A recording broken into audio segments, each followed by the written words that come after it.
MMA Rants and Raves, UFC 121, Jake Shields versus Martin Kampmann. Guys, let's talk about this fight. You see Shields, very quickly, just 43 seconds, gets a takedown. And you know how good Martin Kampmann's takedown defense is, but it just shows the world-class wrestling ability of Jake Shields, especially when Shields got the takedown. And you know it's very dangerous when you're dealing with a guy who's very skilled and well-rounded like Martin Kampmann. You have to worry about a guillotine.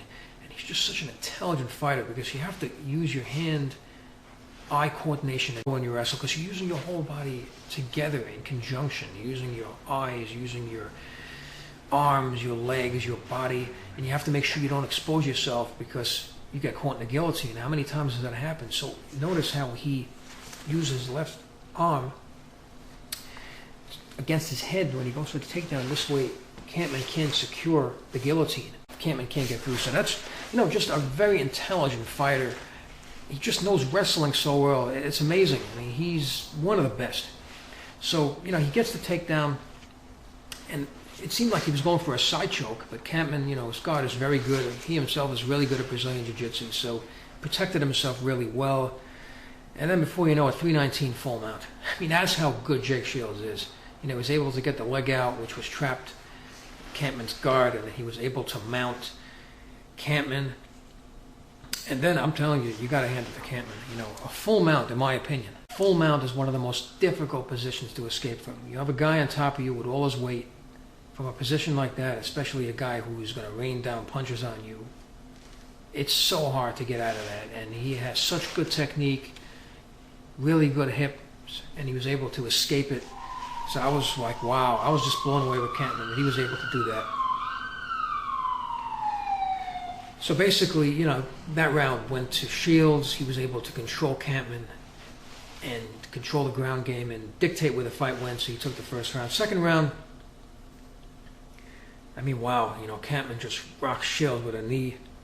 And then he did some Muay Thai also. And, when he was talking about the fight before it happened, when they interviewed Kampmann, he said, look, if he tries to take me down, I'm going to make him pay. And he sure made him pay at the beginning with the Muay Thai and the knee, And then later on in the fight, Shields just come back. He comes back and he has a really good chin. He was able to take it. And, it did rock him a lot. Just got rocked in the Dan Henderson fight. This is a guy that can really take punishment, keep on coming at you. 152, another full mount. He got two full mounts later on in that fight, and Kampmann again just seems to escape them. That's amazing. It really was. And, pretty much with very little damage. So third round, you basically look at the two fighters. It seems like Shields was more tired than Kampmann. Kampmann looked like the guy who had more pep. He looked more fresh. And there's a reason for that. For the good part of 2 rounds, you just saw Shields trying to take Kampmann down.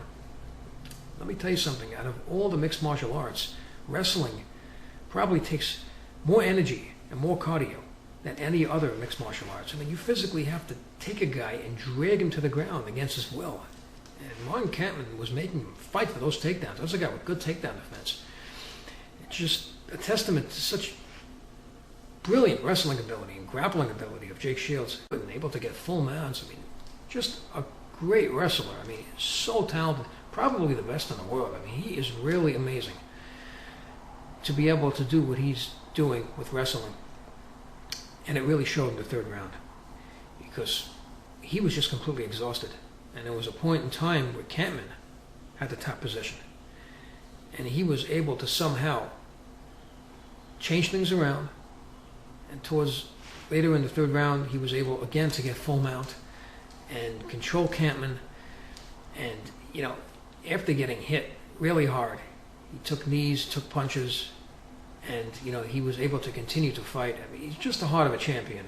When you're just totally spent, you have no energy, you just have to go deep inside somehow and throw energy out there that you don't even have, and just find it somewhere, within the body, somewhere, adrenaline, whatever they call it.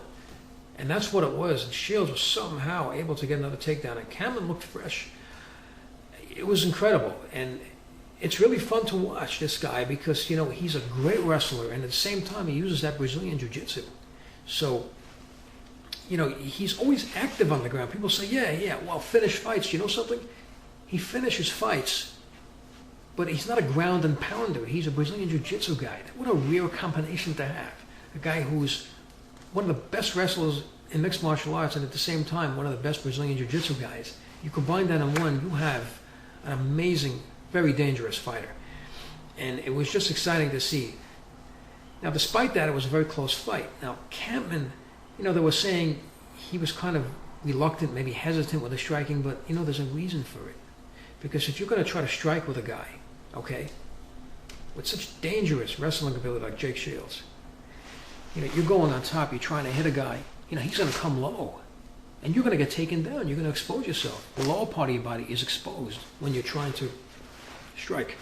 So that's why, he looked hesitant, but, he had to protect himself at the same time. And that's the problem that all fighters face when you're facing a world-class wrestler. You have to strike, but at the same time, you got to be careful. Can't blame Kampmann for that. The only thing I do is give Kampmann credit, because it was a very close fight. He did win the striking. He did win the striking battle. And, basically towards the end of the fight, maybe he should have got back to his feet. I try to get on top of Shields, because that's a guy, just as good as anybody who can reverse that position, because he's so experienced on the ground. Just maybe get back to his feet and force it up again. Maybe hit Shields again with a shot, because, he was hitting him hard. He rocked him with a few shots on Muay Thai and knees earlier in the fight, and you could have done it again. So, you could look at that, but, it was a very close fight. It was a really good fight, and Jake Shields just came out on top. I honestly believe that Jake Shields belongs in the middleweight division. He definitely belongs in the middleweight division. That's his calling, and that's why I see him doing the most damage. I see an opportunity for him there. But anyway, as far as this fight's concerned, it was a great fight, and we'd like to know what you thought about it. Please leave your comments below the video, rate this video, and subscribe, and thank you for tuning in.